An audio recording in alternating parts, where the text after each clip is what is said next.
Sahana Vavatu Sahano Bhunaktu Sahaviryam Karavavahai Tejasvina Vaditamastu Ma Vidvishavahai.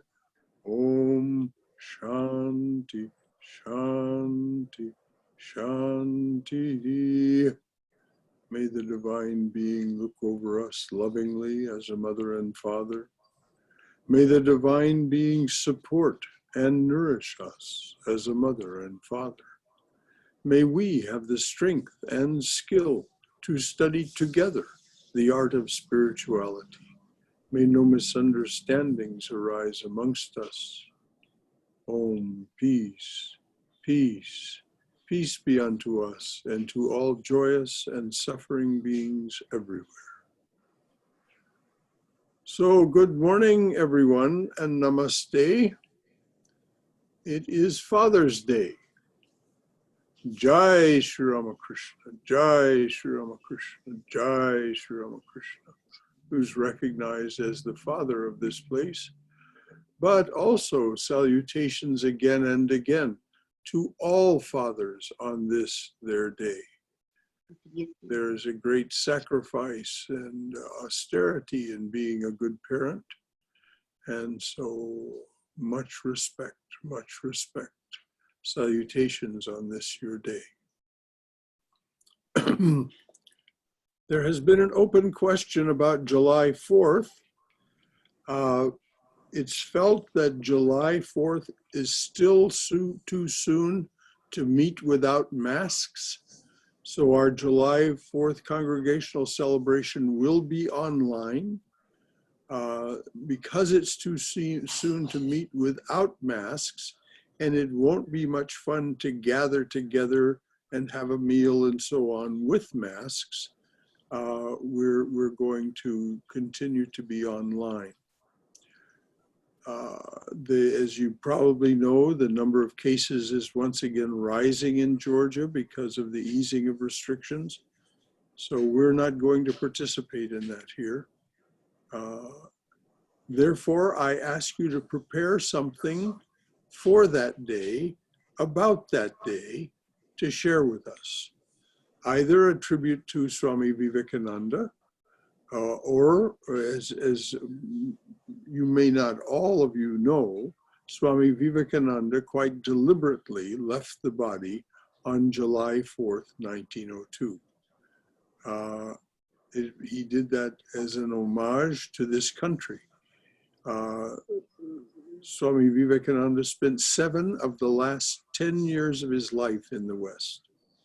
And so tributes to Swami Vivekananda on July 4th are, of course, very appropriate and very welcome. But you're also welcome to prepare some remarks about the anniversary of our nation. It is also the July 4th is the anniversary of our nation. I make the very strong request that whatever you prepare be no more than 5 minutes in length. Please be courteous to others who are waiting to contribute. And we never know how many they will be, so you need to restrict yourself to 5 minutes or less. You will be timed and you will be muted if you go much over the 5-minute limit. So please be aware that we very much do want your contribution, but we want you to restrict it to 5 minutes or less. So that's all the announcements that I have. Is there anything else that anyone would like to contribute in the way of an announcement? Anything I've forgotten or anything that you would just like to contribute? All right then. June is a month for the study of Raja Yoga, a spiritual path often called the yoga of meditation. As a Raja Yogi, you use ancient, proven spiritual techniques to quiet your mind and gain control of your attention. Regular daily practice of Raja Yoga increases your ability to concentrate and may lead to meditation. This can unite you with the divine presence, the source of your being, and liberate you from the cycle of rebirth and death. The reason that this can unite you with the source of your being, the divine presence, is because that is what is waiting in us to be revealed, to be uncovered. That is the truth of our being, the highest truth of our being. Everything else that we experience in the realm of duality is a lower form of truth. So Raja Yoga increases your ability to concentrate and may lead to meditation. This can unite you with the divine presence, the source of your being, and liberate you from the cycle of rebirth and death.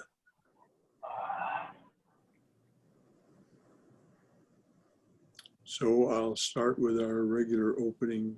No, I already did our regular opening chant, didn't I?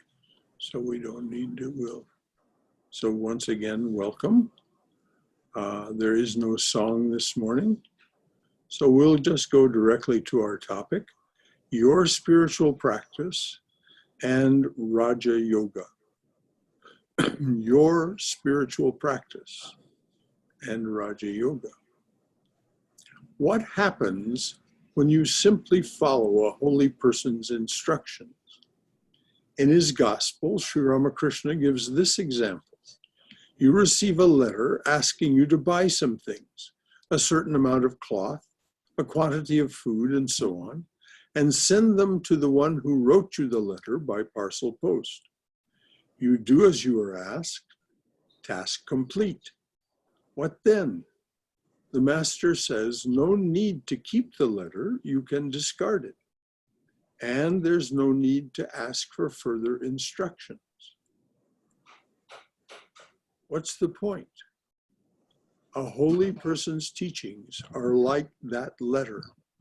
You are told what to do. If you do those things, the outcome is predictable.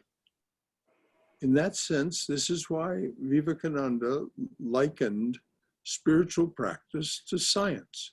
He used the example of chemistry. He said, you will get nothing just from reading a chemistry book. But if you go in the laboratory and follow the instructions in the book, then you will understand chemistry. You will realize what those instructions mean, and you will get the predictable results.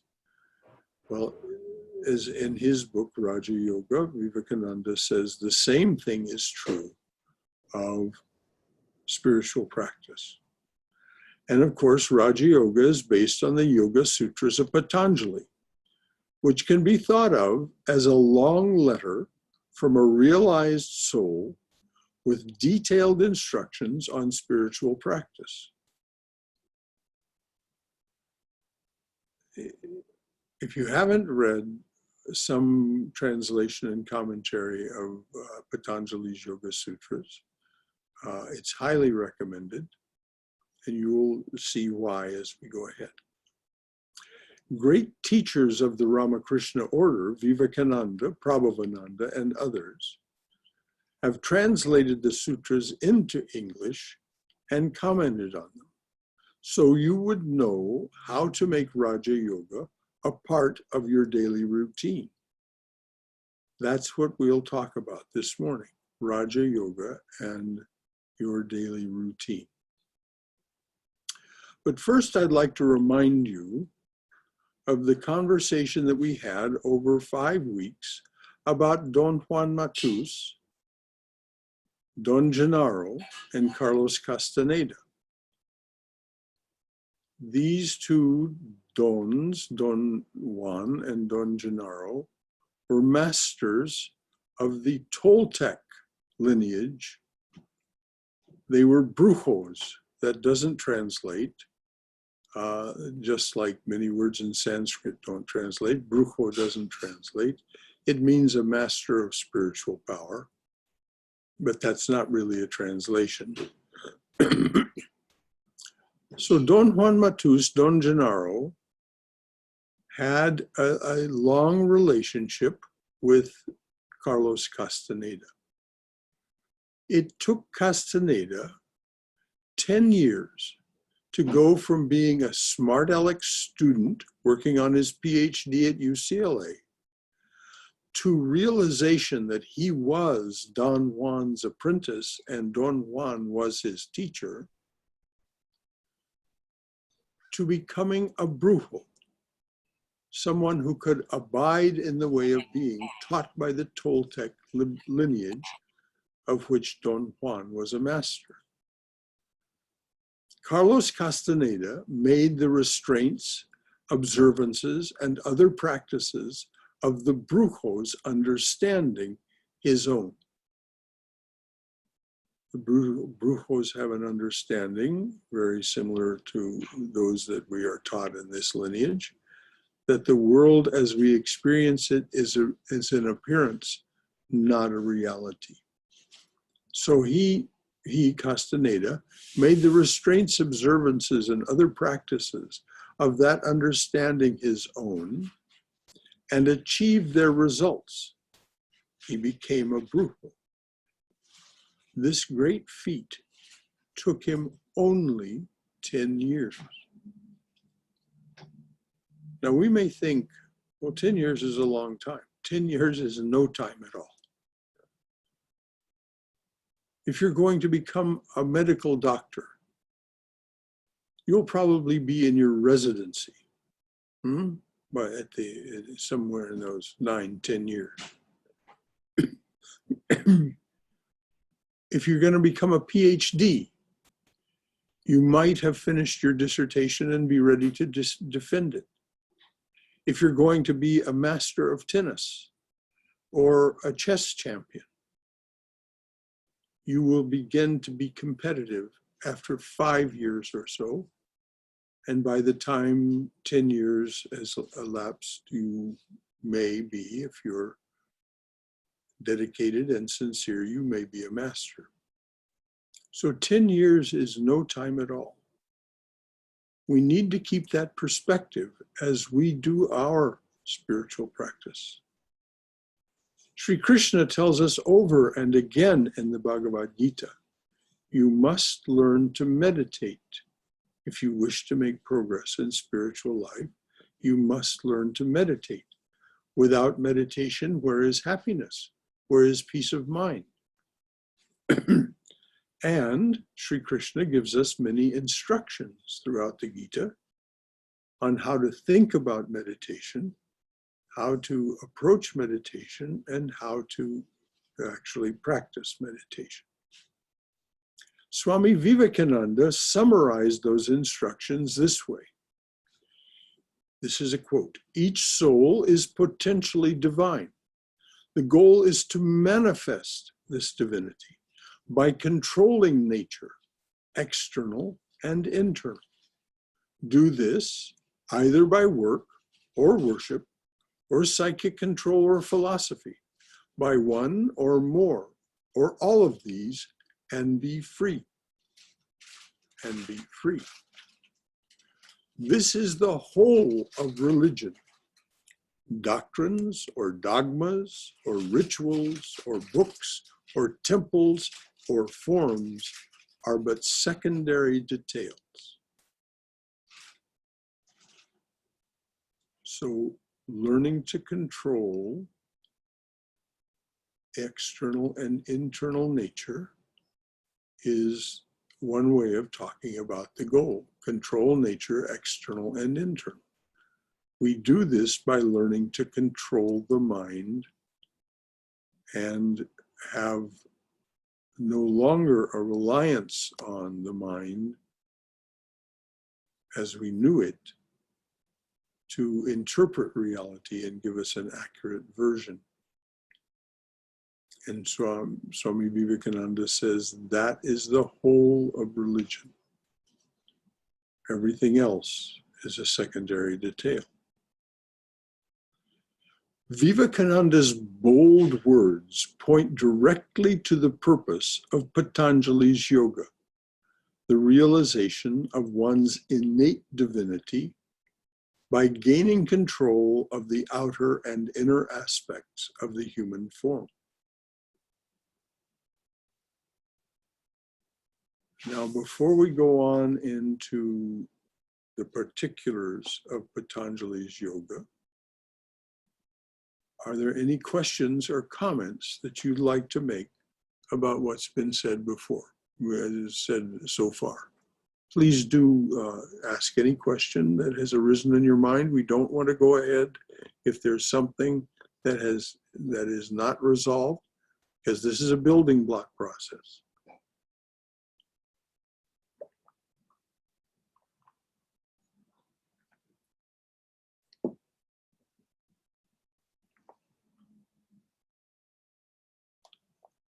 Anything at all about what's been said so far?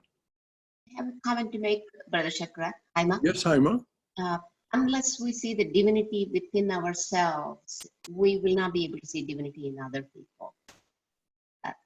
Right? Yes. That's what I want. But one important aspect of spiritual practice is to take a stand for the divinity that exists in other people, even before we know it by our experience.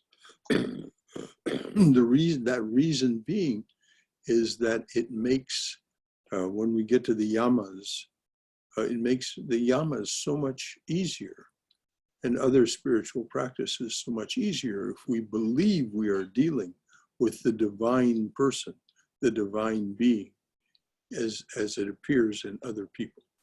As Sri Ramakrishna said, serve Shiva as Jiva. Mm-hmm. Even if you don't yet know it's Shiva, he said, this is my instruction, serve that Jiva as Shiva. So we take a stand for it. But I agree with you entirely. We won't really see it until we realize it within ourselves. Thank you. So that's a very, very apt remark. Yes, but that's a ways down the road. Mm-hmm. First we practice. If you remember the very touching story told about Carlos Castaneda, it was only in the last year of those 10 years that he really began to get the fruits of all his practice and was able to experience a kind of samadhi, experience a kind of truly transcendent experience, and see the divinity even in a dung beetle. How absolutely touching and stunning that scene was as he described it. Anybody else? Okay. I'm glad it's all clear. Many people who practice hatha yoga, that is the yoga of the poses and postures, many people who practice hatha yoga are acquainted with Patanjali's Yoga Sutras. It's usually a source book for their instructors. Students are taught asanas, postures and poses, and other ancient proven techniques to strengthen the body and quiet the mind.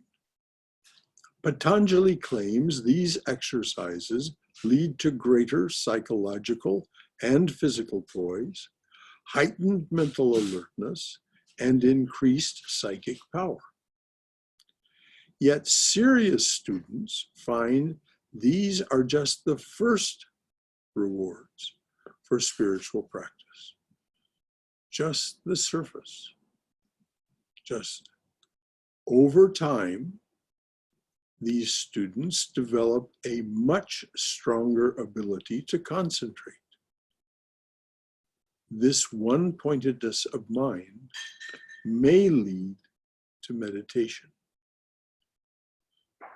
Because the purpose of yoga is control of the mind. because it is the mind that creates for us that external and internal realm of duality. And it's a long time before we transcend that realm of duality. We will achieve very great states of spiritual awareness that are still within the realm of duality. That means there is an experience, there is an experienced, that which is experienced, and there's an experiencer. This is duality. When we go beyond that, when we transcend that, there is no mind. As Vivekananda says in his preface to Raja Yoga, when you still the vibrations in the mind stuff, your universe disappears. Along with it, of course, your mind. There's still something happens. Something is realized, but there is no realizer.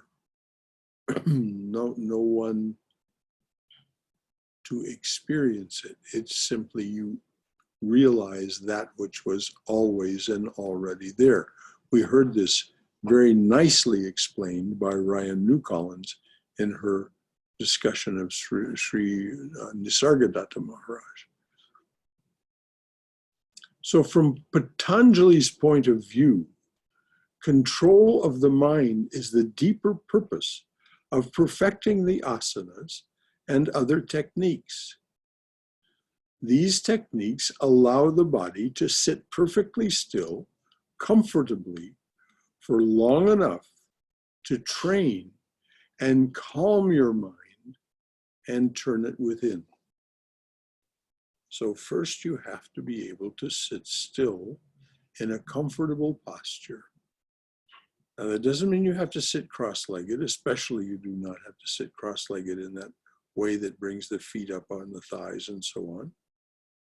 You're welcome to sit comfortably in a chair. You're welcome to sit comfortably on the floor in whatever posture, as long as the spine, from the base of the spine to the top of your skull, as long as it's straight and you can keep that straight spine comfortably, that's all that's required.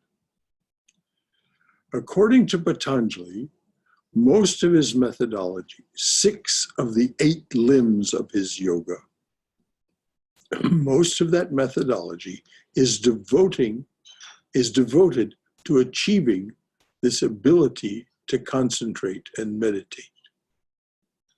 Patanjali defines concentration as the ability to hold or repeat the same thought, mantra, prayer, or other practice without interruption for 12 seconds. That's the definition by Patanjali of concentration. When you begin to achieve that in longer periods, it's remarkable what happens to you. You become a very different kind of person than the ordinary run of human beings. Most people cannot hold their concentration for more than 4 or 5 seconds because they never train themselves to do it. If you can do it for 12 seconds, if you can, and then of course, once you've achieved 12 seconds, it becomes easier to go on beyond that. So concentration is defined as being able to hold some practice for 12 seconds.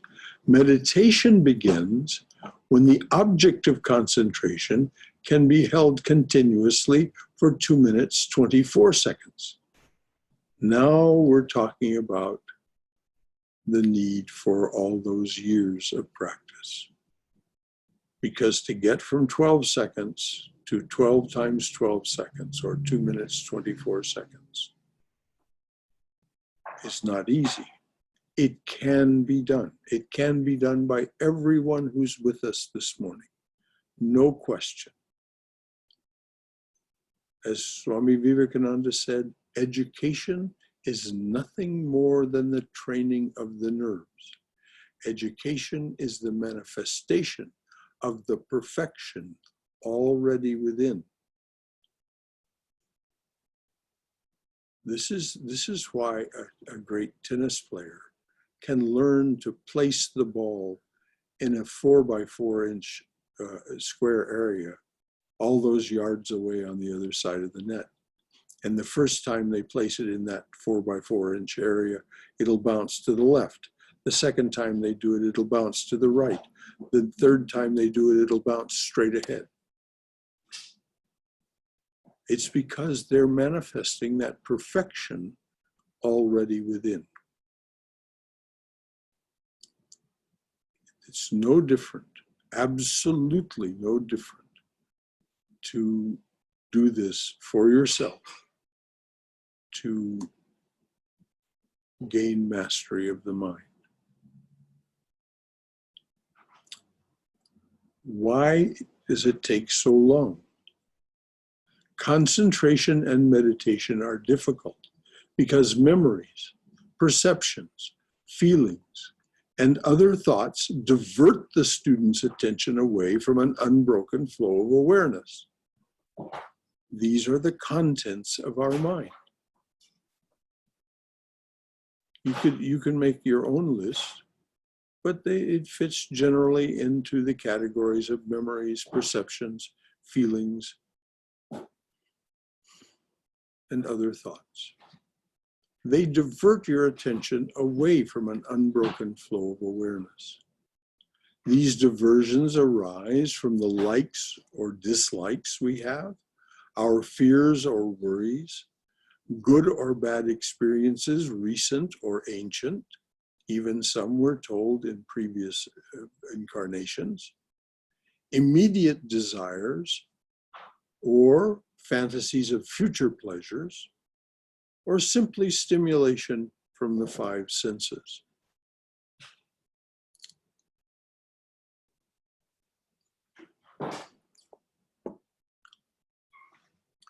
This is why, as we see as we go along, we learn to withdraw our attention from the senses. Most people's lives are lived in distraction. As I said, most people are not able to maintain their any level of concentration for more than 4 or 5 seconds. Most people's lives are lived in distraction. They're bored, fearful, even miserable. Patanjali promises, and he makes this promise absolutely flat-footedly and unqualifiedly. Patanjali promises that a sincere student of yoga can be free of all that. Through many years of practice, a yogi who through many years of practice, a yogi who sinks deep into the silence of meditation will not be afraid.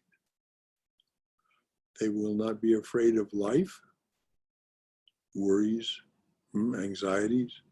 They won't be afraid of life, or they won't be afraid of death, and they will no longer be a slave to empty desires. Patanjali makes this flat-out promise. His Yoga Sutras prescribe 6 methods to achieve this level of freedom. Practice together, and I want to point out very strongly, not sequentially. When we start out practicing the yamas and niyamas and asana and all of the rest,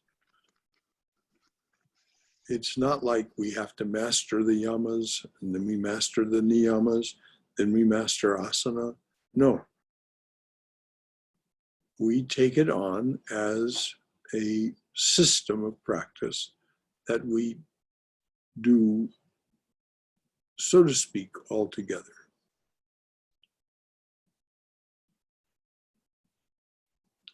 So practice together, not sequentially.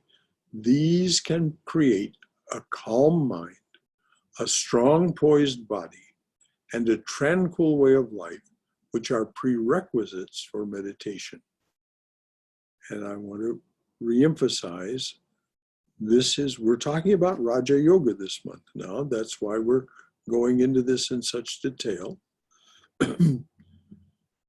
These practices, these 6 practices, the first 6 limbs of yoga, really do produce a calm mind, a strong, poised body, and a tranquil way of life. These are prerequisites for concentration and meditation. So let's go through briefly, very briefly, these 6 limbs of Patanjali's yoga. Yama means the restraint of tendencies that keep you at odds with the world. If you are habitually harmful to others or the environment, if you are deceitful, greedy, or selfish, if you're immoderately sensual or covetous, calmness of mind is utterly impossible for you. So the yamas are nonviolence, truthfulness, not stealing, non-stealing. You must be in control of your sexuality. It doesn't mean you don't have any sexual life. It means you're in control of it and it doesn't control you. And then non-possessiveness, non-covetousness. You don't cling to things and covet the things of others. So I'll just repeat those. Non-violence. Now, does that mean that you don't eat meat? Swami Prabhavananda was very clear about this. No. It means you're mindful about what you eat and how it was raised, if meat slaughtered, prepared, and so on. Swami Vivekananda, Swami Prabhavananda's talk about this comes from Swami Vivekananda asserting that ahimsa, the emphasis on vegetarianism was being rooted in nonviolence, was an exaggeration that was brought about by the Buddhists. Now, I'm not asking you to agree or disagree with any of this. I'm simply presenting to you what these great teachers, Vivekananda and Prabhavananda, said. Many people trouble themselves a great deal about what they eat.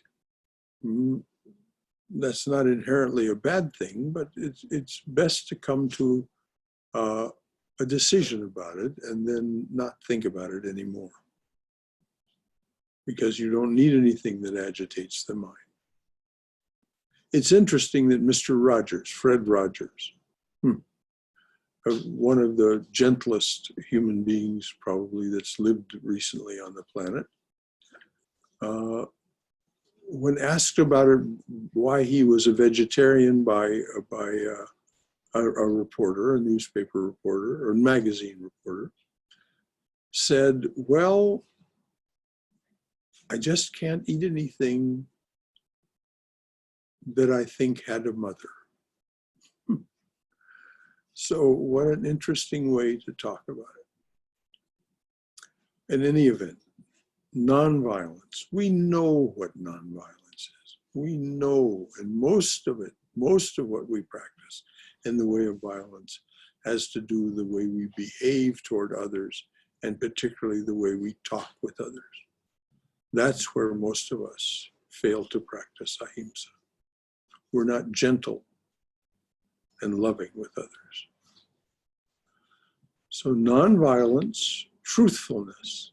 Now, truthfulness is a deep, deep subject. It starts with being truthful with ourselves, not being hypocritical with ourselves about who we are and what we are. And as Shakespeare said, to thine own self be true. and it follows as the night the day that you cannot be false to anyone. So this is very subtle, this truthfulness. Non-stealing, not stealing. Again, this is very subtle. When I came here, someone who had known him well told me that Swami Yogeshananda used to rinse his dishes with what was characterized as a 3-millimeter stream of water. Rinse his washed dishes with a 3-millimeter stream of water. And when asked about it, the Swami just kind of casually played it away by saying, "Oh, it's just my Scottish nature." No, no. The Swami was practicing not taking more than he needed. He was practicing this aspect of the yamas.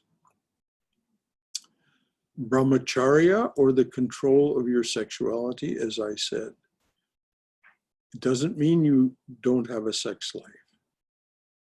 It means that you are in control of it rather than it being in control of you. Now, for a monastic, someone who's taken vows, that means being celibate. But that's not true, particularly for married people. And then the last, non-possessiveness. And if any of us says, "Oh, I don't practice non-possessiveness," I suspect they're not being honest with themselves. We all have those things that somehow we cling to. So it's best not to do that. Very difficult. Second limb of yoga, niyama. If you abandon the ways of life that are described in the yamas, what kind of life are you going to lead? The niyamas, these practices replace the way of life left behind as you restrain your body and mind. The niyamas broaden yama to include the student's internal world of body, mind, and spirit. As a yogi, you make daily determined efforts to eliminate all forms of inner and outer impurity. You try to be content with the circumstances of your life. You make a determined effort to prefer the good over the pleasant. You study sacred texts and learn from your own weaknesses and mistakes. And finally, as the last of the niyamas, you offer the results of your practice of yoga to the divine presence. So that niyamas are purity, contentment, self-discipline, self-study, and surrender of all you are and have to the divine. Purity. Now, of course, that means being pure of body. You don't let yourself or your environment become dirty. But it also means that you do what's necessary to clean up the residual impurities that stain our mind. Doesn't mean they go away, but if you stop watering them with your attention, they go dormant. Contentment, that's a very interesting aspect of this. As long as we're yearning after some other way of life than the one we have, does that mean you shouldn't try for a promotion? No, no, no, no. You're at work and there's a promotion to be had and you feel you're qualified and that you would enjoy the challenge of that promotion, by all means.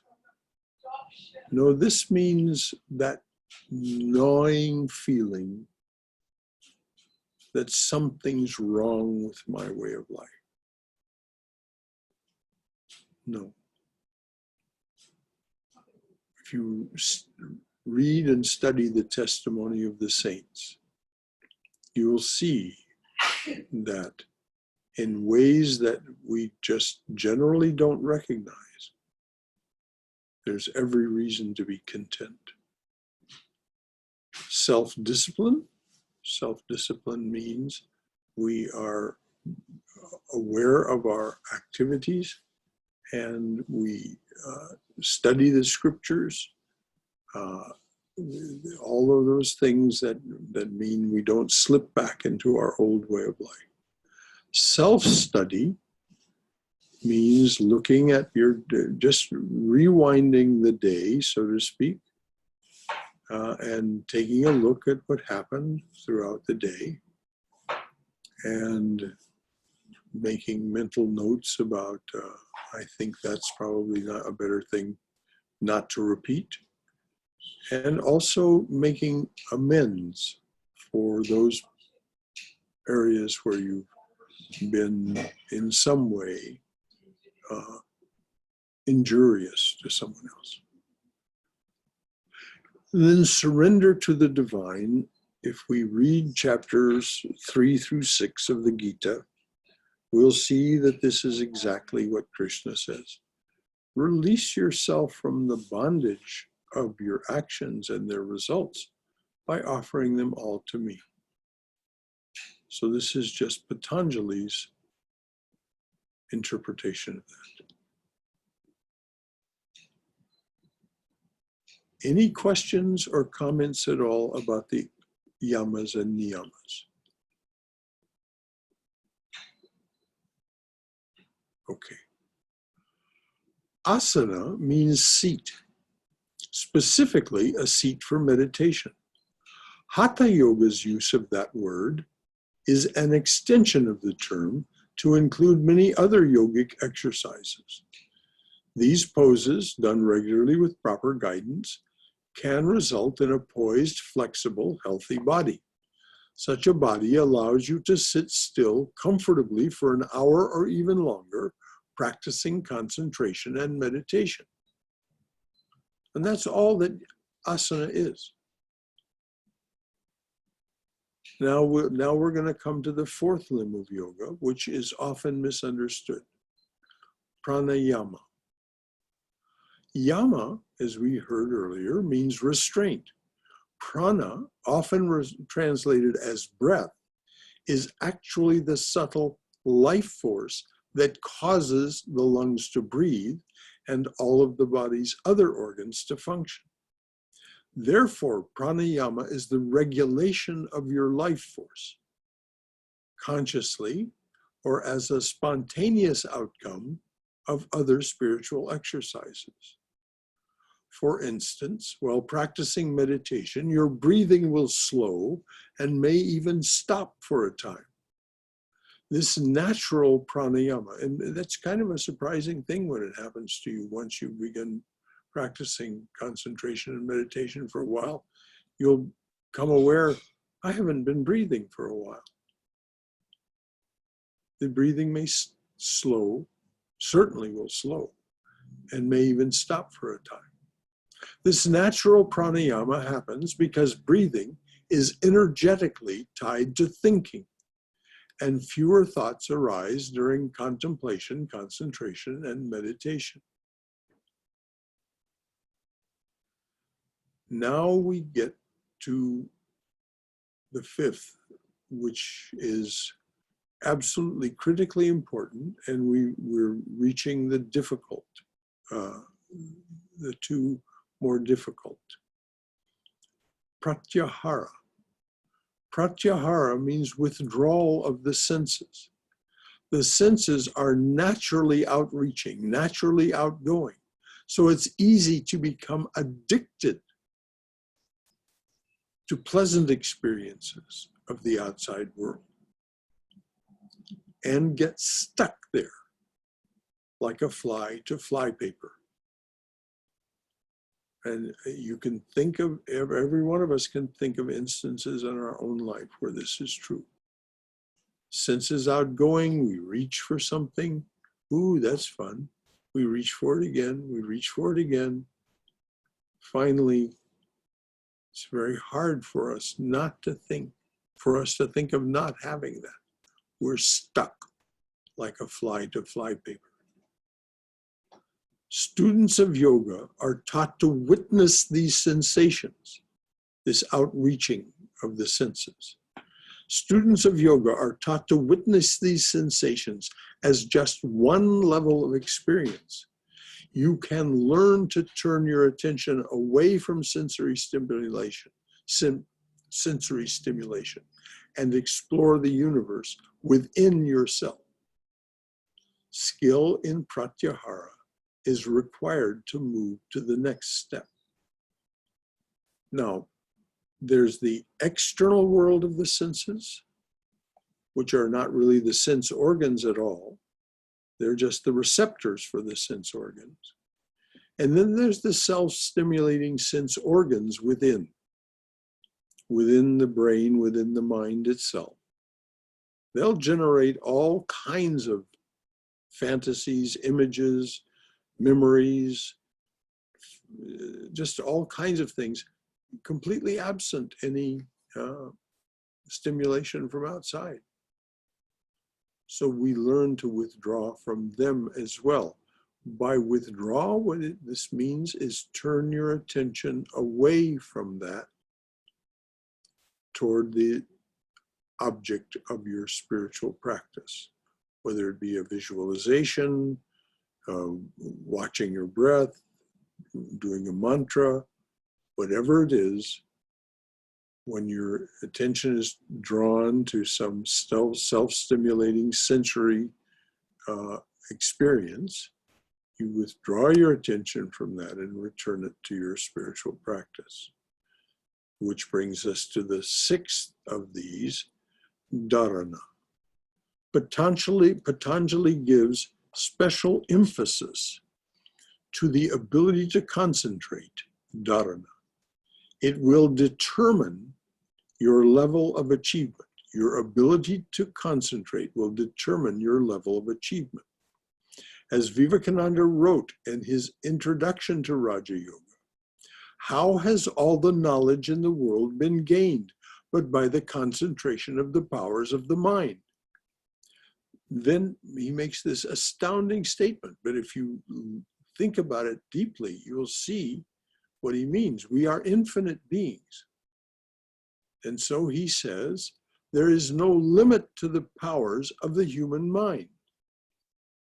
The more concentrated it is, the more power is brought to bear on one point. That is the secret.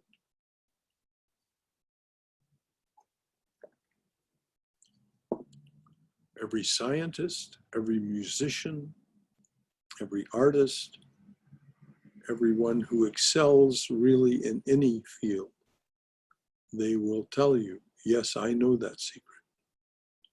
The power of concentration. To perform an asana elegantly, to watch your breath or chant a mantra without interruption, to distinguish the real from the unreal, requires this one-pointed control of your attention. Patanjali says, this is the gateway to freedom. This is the gateway, the ability to concentrate. Dharana.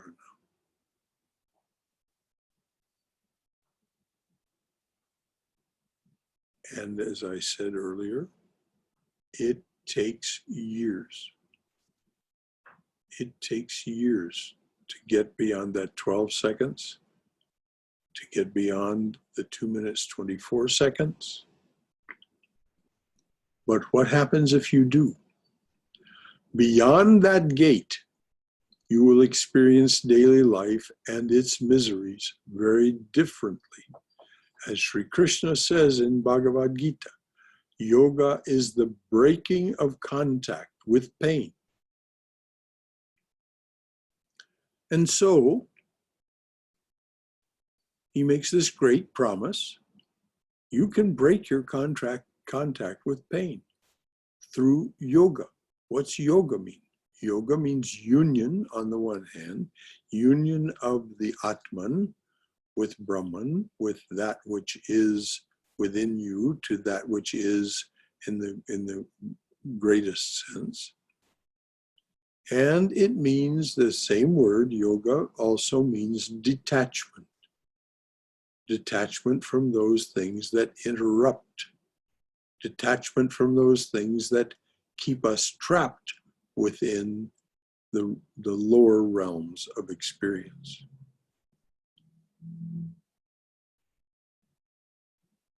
Yoga is the breaking of contact with pain. So the open question for each one of us is, will I follow the instructions given to me by the great teachers? Here's a short poem. Just this smart, just this sweet, just this wise. That's me for now. How to be more? Bring out the divinity within by practice and prayer.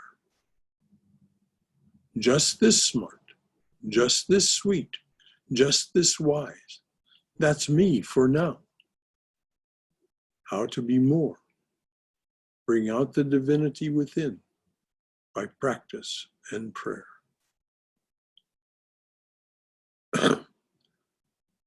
The great American sage, and just by the way, if you study his life, he was a truly exemplary father. The great American sage, Mark Twain, wrote this: your road is everything that it ought. Your road is everything that a road ought to be. And yet you will not stay in it half a mile, for the reason that little seductive, mysterious roads are always branching from it on either hand. And these curve sharply also and hide what is beyond. You cannot resist the temptation to desert your own chosen path and explore them. I'm going to read that again because, as Mark Twain said, the difference between the right word and the almost right word is the difference between lightning and the lightning bug. So here are his very well chosen words. Your road is everything that a road ought to be, and yet you will not stay in it half a mile, for the reason that little, seductive, mysterious roads are always branching out from it on either hand. And these curve sharply also and hide what is beyond. You cannot resist the temptation to desert your own chosen path and explore them. The choice is yours. And that's the end of the quote. The choice is yours and mine every moment. Follow the instructions we're given, or follow the little seductive, mysterious roads, always branching out on either hand, deserting our own chosen path to explore these temptations. If we follow the instructions, if we are patient and persevering, and live in the constant expectation that I will succeed, you, like Carlos Castaneda, or millions of millions of spiritual aspirants, millions and millions and millions of spiritual aspirants over the years, over the millennia, you too will succeed.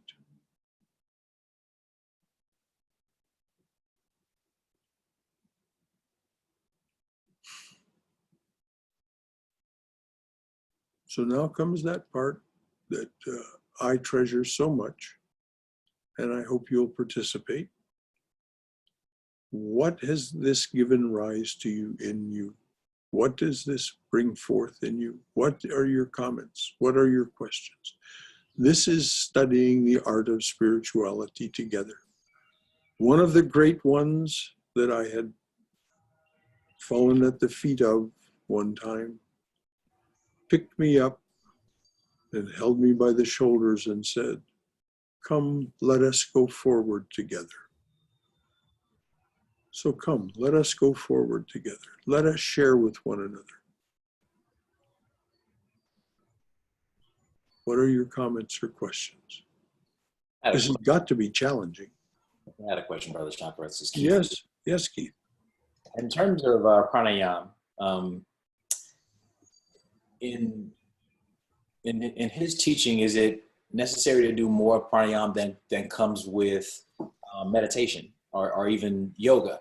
Because I do a separate one that is just a breathing thing, and I'm trying to figure out whether that is, and required is not the word, but I think you know where I'm going.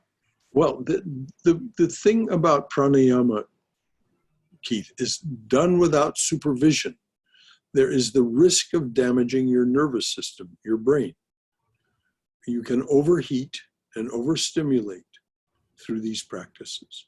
So the Ramakrishna order swamis say there's no need to do pranayama away from the other spiritual practices that you've given by them, what they teach you to do.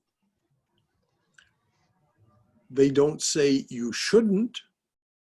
They simply say, if you're going to do it under the guidance of a very skilled instructor who can give you the necessary limits, because they'll see what it is that you are capable of and what, pranayama is very powerful. There's no two ways about it. But the thing for us to remember is that it can lead to psychic experiences, and these psychic experiences can become quite seductive, and so we want more, and so we do more than we should, and so we end up having a stroke. This has happened. I mean, I know it for a fact. I know people to whom it has happened. So it's something to be very careful of and to be thoughtful about. And from my perspective, seek the advice of a senior Swami from the Ramakrishna order, Swami Sarvadevananda, one of the other ones that you encounter as you look at their YouTube videos. Just write them an email, send them a letter, call them up on the phone. They'll have a lot to say. Thank you, Brother Shankara. Sure. Anyone else? Would asanas be considered the yoga postures that we take? Yes. As I said, Hatha Yoga has broadened out the narrow definition that Patanjali isolated from the many techniques. He says asana is this: it's sitting comfortably in a posture that keeps the spine straight, and that's pretty much it. But there are many other yogic postures that lead the body to be more calm, more poised, more harmonious. So those are also now called asanas. Asana simply means seat. That's all the word asana means. So these other uses of the word asana are just an extension of that. No harm, no foul. If you don't practice Hatha Yoga for selfish reasons, then you're doing fine. Thanks for asking. What could be wrong with being more healthy, more poised, more harmonious? Right. Yeah, I've noticed sometimes Vedantaists kind of look down on people who do yoga, I've noticed, and I don't think the two are necessarily in conflict. No, they're not. But the reason that some Vedantists look down on them, first of all, is they're being holier than thou, and that's inappropriate. But also, they may have observed, completely apart from their judgment, they may have observed that these people are doing hatha yoga, emphasizing hatha yoga, for the purposes of being more beautiful, for being more long-lived, those things. Right. Selfishly. Right. So that's the key there. So as long as your goals are better health and better meditations, then it's cool. Yeah. First rate. Somebody else? Brother Shankara, Yes. you know, with all of the stuff that's been going on in the last couple of weeks, I'm wondering how, you know, Patanjali would have related to someone like Gandhi or Martin Luther King Jr., you know, that were doing some kind of, well, I know some type of yoga that involved nonviolence, but it was also in, you know, opposition to what was thought as an injustice. Or would that also somehow be, is that in some way related to yoga? Well, Paul, it's very hard for me to know what Patanjali would have said about such things. But if we just take it in the context of spiritual practice, anything that leads to more harmony, more peace, more, even if it's confrontational. I mean, if we read the Gita, Krishna is urged to go fight. In the spirit of righteousness. It's a righteous war to right a wrong. How much more noble to practice that kind of confrontation, but non-violently, even if it means that you really and truly have to turn the other cheek. I mean, if you see the things that happened to Martin Luther King's, those children that were trained by Reverend James Lawson in the basements of churches here in the South, and what happened to them, they not only were struck by hand, by baton, they were spat upon, they were knocked off their feet by fire hoses, they were attacked by dogs, and yet they did not react. Why? Because they were practicing that higher principle of satyagraha, truthfulness, an insistence on truth, the truth that is the divine being is there even in the oppressor. And the only way to get the oppressor to stop doing what they're doing is to raise their consciousness. And that worked enough for both Gandhi and King to where some progress was made. As we know, the battle is never over. Human beings are way, way too difficult for that. So the battle is never over. But it definitely fits within the realm of spiritual practice, not to allow yourself to be a doormat for oppressive personalities. If you have the courage and the persistence to do it. Do you think the Civil Rights Act from the Johnson administration was a result of Martin Luther King's efforts? Directly. So there was results then. He actually got Lyndon results. Johnson said it. I mean, he said it to Dick Russell, who was a senator from Georgia at the time. You can go back and hear, actually, their recorded conversations. Yes, it was a direct result.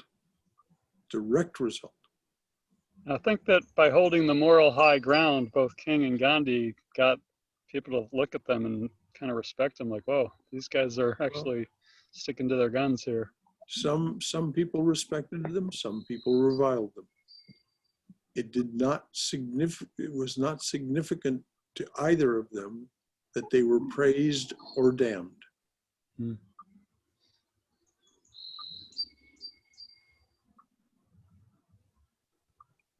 Good question, Paul. Good comment, Brahmadas. Anyone else? I have a comment about what we were just talking about, and I think you're right that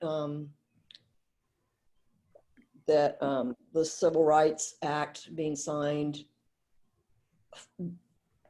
was directly, I mean, it would not have happened without Martin Luther King and all of the people involved in the movement, which he led. But then it's harder to go back then and see, because we live in a world now where so much information is available, you know, things that aren't true, but things that have been long hidden, like just so much US history that's coming out now. It's very different from what most of us learned in school, and kids are still learning and not learning about the truth. But I think my point I want to make is that while we can point to the absolute necessity of Martin Luther King at that time for those changes to happen, I think at this time, everything everyone is doing is part of it. Those who are on this sort of deep, serious spiritual path, sometimes I hear, and you know, I've done it myself, where we go, but what about all those other people? We can't worry about the other people in that respect. They are on their path. They are part of what's going on, as are we. Yes, absolutely. And one of the things about being a spiritual aspirant, following the instructions and doing what's necessary to raise ourselves higher and higher in spiritual experience and ultimately transcendence, is that spiritual aspirants become radiant. They pour out into the world a radiance, a soothing vibration. Swami Vivekananda talks about it in Powers of the Mind, his talk Powers of the Mind. We have much more effect on one another than we think. Right now, this morning, we have much more effect on one another, even though we are physically separated. We are having a very beneficent and soothing effect on one another. That's one of the really strong reasons to do this. As Einstein pointed out, separation is an illusion. If one thing vibrates, this is Einstein, if something vibrates, the entire universe vibrates.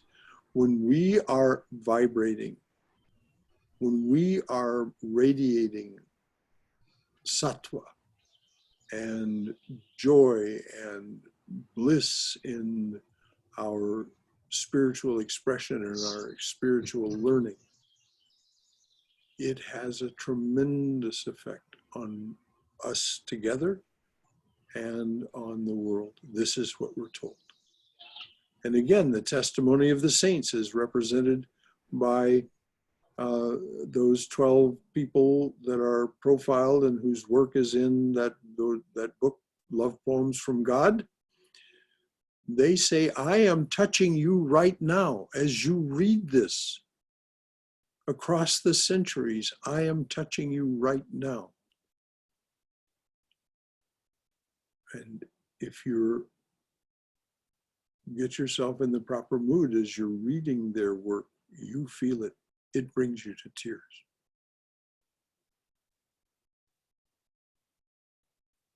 Thank you, Cindy. Anything else, anyone? How are we doing for time?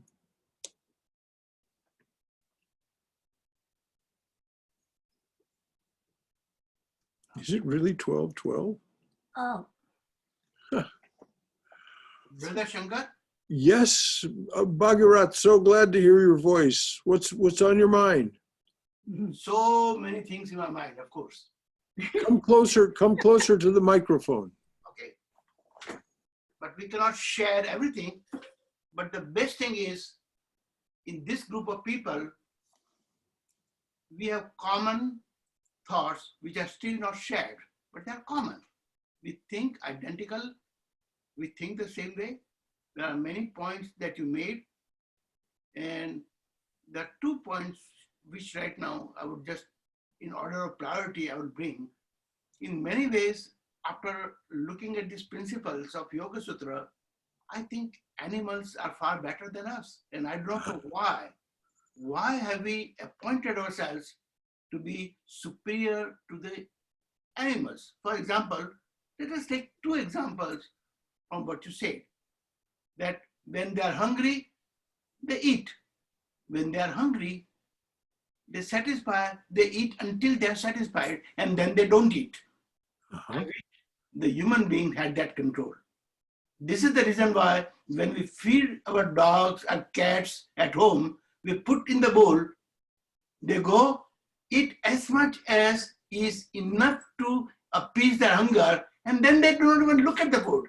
I wish I can say the same thing about the human beings. Yes. So the second thing which you said in passing grabbed my attention, that yes, the psychic powers are sometimes very dangerous to attain. This is the reason why in India we had many psychic people, and we were always told never pursue that path. Yes. Because anyone who has pursued the path of psychic power over the others have always ended miserably in their life. Yes. On our side is mesmer, from which we get mesmerization. Yes. But there was a physician, and he attained that power, but then the end part of his life became very miserable. And similarly, we had someone like Muhammad Sal in India, enormous powers. The psychic powers with enormous physical implications. Yes. And yet, his last part was pretty bad, very tragic. That Yeah. goes to show the problem is with the power, rather than whether it is psychic, physical, or whatever. Doctors think the same thing. They have physical powers over the body, and they think they are God. Yes. So the path that you are showing today is like a tightrope dancing. Yes. You can fall off anytime without even knowing, because all you will hear is the clapping of the people, and you do not know that when you fall down, the claps will go away, but you will not be even aware that there are no more claps. So I think the best thing is that we become the observer of each other to keep us on the right road. So what Mark Twain said, sometimes the highway that you take might look very safe, but perhaps it's a good idea to take a branching, curving road, because perhaps the truth could be hiding there also. I don't think that was his point, Bhagarat, but you know, I can't argue with you either. Yeah, because Robert Frost said, I took the path which was less traveled, and that made the difference in my life. Yeah. And that is the reason why we act as a good guide over each other. Yes, it's very good that we are mindful of one another and care about one another. Yes. As Swami Prabhavananda used to underline, triple underline, the power of our thoughts, our prayers for one another is very great.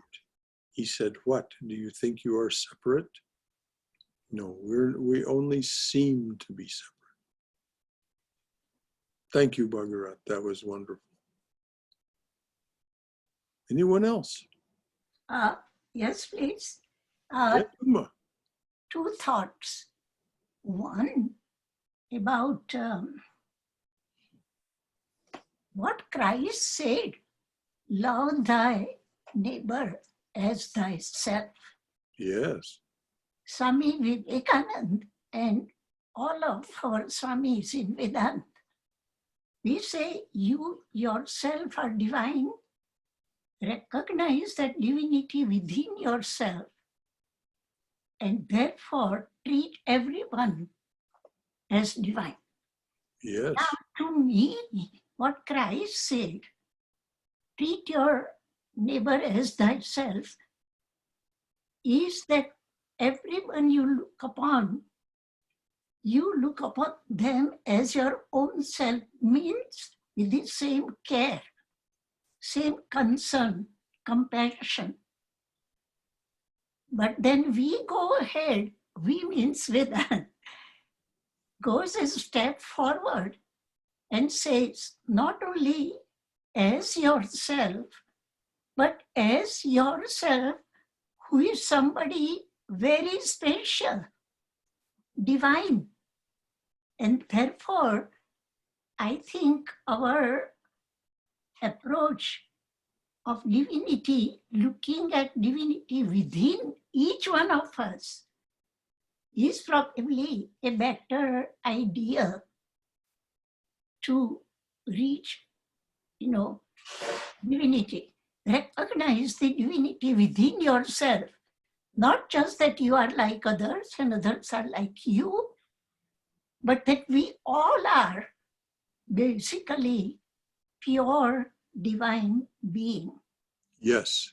And that's one of the great boons that comes with the practice of contemplation, concentration, and Yes. meditation. And That your self-opinion, your attitude, your recognition of yourself changes. Yes. You say, I am not all of this that I felt like was a chain around my neck. The chain is there, but it's not me. This is not mine. It is something that has to do with the body and the mind. It's not me. I am not the body. I am not the mind. And so your self-opinion, what you think about yourself and therefore about others, changes very profoundly, very subtly, and very spontaneously. Yes. And my second comment is about those niyamas, one of them contentment. Yes. And that, I think we should be recognizing that if you suppose want to improve your condition, whatever it is, whether it is money, if somebody is dirt poor, and if somebody wants to improve one's financial situation, to ask that person that, no, be content where you are. Don't try to earn more money, or don't try to improve some condition which needs to be improved. That's where we have to be very careful how we use contentment. Well, Uma, that's not how it's meant. Yes. It's not meant for that person. Yeah, I understand what you're saying. As Vivekananda said, first bread. Yeah. First bread. Yeah. Then football. Then the Gita. Yes. First you learn how to sustain yourself. Yeah. And be so that your daily bread, your daily existence does not constantly distract you. You right. learn how to sustain yourself. Then football. Football is a metaphor for the game of life. You learn, after you've learned how to sustain yourself successfully and not have constant worries about how much food, how much shelter, how much clothing, all these necessities. Once you've mastered that, and that has to be priority number one. So we're not asking anyone to Right. be content with their poverty. Just the opposite. No. Right. Be No. content with your inner being, but learn to sustain and protect that being. Yes. Thank you Then so much. learn how to play the game of life. Right. Then learn how to play this complicated game of life so that you master it rather than it mastering you. Yes. Once those two things are mastered, then Swami says, then Vivekananda says, then the Gita. Yes. So But my no one is being asked or should be asked, oh, be content in your poverty and in your subjugation. No. my point is that one cannot be too complicit, that whatever I'm doing is perfect for me. But the desire to do better, it may be looking inside what needs to be corrected in myself. Or whatever I am, the way I am is fine. I understand, that's beautiful. But at the same time, one must also be very vigilant in noticing what is in you that also needs to be fixed or for betterment, for improvement, for transformation. Well, yes, of course. That's the self-study and self-discipline part of the niyamas. Yeah. The contentment part, read Patanjali, go deeply into it, and you can find it very nicely talked about, written about in Swami Prabhavananda's book, How to Know God. This business of contentment is very subtle. Yes. and is not meant to leave people in states of oppression or poverty or any of those things. And yes, we must not be content. We must not be, as the Buddha said, if there is a sin, it is laziness. We must not be lazy about improving our situation. We must do all of the things that go along with the niyamas. But contentment, as I said, it's very subtle. How you are both content in your present circumstances and striving to be and do better. Thank you. So thank you. Anyone else? Brother Shankara? Yes. Yes. So this question about how come sometimes the animals seem to be doing things more right and we don't in terms of eating or when to limit. This question comes up in our sisters. We have a WhatsApp group and we talk about that too. Recently, I'm reading this book called Seeing Beyond the Circle, which is a collection of Swami Vivekananda's talks and writings on the metaphysical, I guess, part of the Vedantic knowledge. So in one page, he writes about as we evolve from subconscious to the superconscious state, we go from instinctual thinking to reasoning to intuition and then the superconscious. So animals are in the instinctual mode of thinking, and instinct is more sure, very almost infallible, but is very limited in scope. Then when we get to reason, the scope gets wider, but there's also chance of mistakes. And then as we go higher, and then finally the superconscious, then it becomes again infallible. So while we think that the animals seem to be making the right choices, but I don't know. And also maybe sometimes we ought to go by our instincts for some of the things. I don't know. But I thought this is interesting why times, instinct seems to be more correct. Whereas when we are given reason, it's wider, but we are prone to making more mistakes. Well, instinct is proven knowledge. It's the way the things persist in universe because they have these instinctual responses to challenges. The difficulty with instinct is, as you said, it is limited when something new arises and there is no instinctual response, without reason and then intuition, which human beings have in abundance and other creatures have to some lesser degree. But particularly those animals that are most instinctual in their responses, if a new challenge arises, either they must quickly adapt or die. And this is why right now there are many kinds of plants, animals, and other creatures that are dying because of climate change. They're disappearing because that's a new challenge and they have no ready adaptation to it. Some birds, for example, they've found in the Sierra Nevada, some birds who've lived at certain elevations are moving to higher elevations because that's their temperature range is there.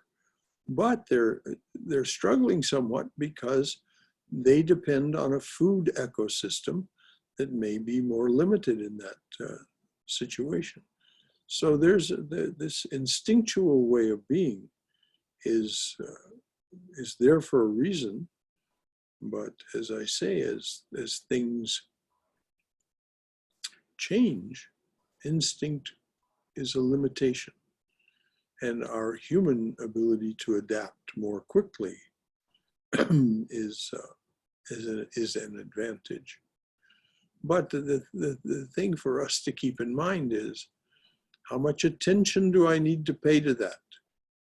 Do I need to be constantly thinking about that, or do I just allow my reason and intuition to create an adaptation for me and then return my attention to where it's truly deserved, which is moving us toward the goal of self-realization. Thank you, Brother Shankara. Thank you, dear. Anyone else? All right, my dears. I suspect it's pretty close to 12:30. 12:29. Yes, it's almost 12:30. How wonderful that you stayed. As I said, July 4th will be observed online. It's just simply not good to be in groups without masks, even with social distancing. And I cannot imagine how we would have a fun time together masked in a situation where we want to talk, where we want to share food and so on and so forth. So we'll do it online as we have been doing other things, and we're watching very carefully what's happening in Georgia in terms of the virus and the fact that cases again are rising. And it looks like it could get out of hand, actually. So we have to be careful. So we'll close it with this. Let there be peace in outer space. Let there be peace in the sky, on the earth, and in the waters. Let there be peace in the herbs, the plants, and the trees. May the gods be peaceful. May the whole universe be pervaded by peace. May that infinite universal peace prevail throughout my being. Om Shanti, Shanti, Shanti. Peace, peace, peace be unto us and to all joyous and suffering beings everywhere.